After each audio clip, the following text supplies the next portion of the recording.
These are not ordinary lightning bolts, but volcanic lightning, an extremely rare natural phenomenon.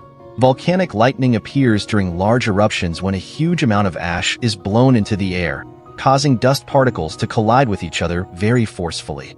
Then, electron charges will transfer from one particle to another, causing a charge imbalance. Particles that lose electrons become positively charged and float above, while particles that gain electrons become negatively charged and settle at the bottom. The ash cloud becomes an electrostatic cloud, forming an electromagnetic field inside. When the voltage difference is large enough, an electrical discharge occurs, forming volcanic lightning. The huge amount of steam released from the eruption acts as a catalyst, facilitating the discharge. Volcanic lightning is a beautiful natural phenomenon, heating the surrounding air to about 27,760 degrees Celsius, 5 times hotter than the surface of the sun.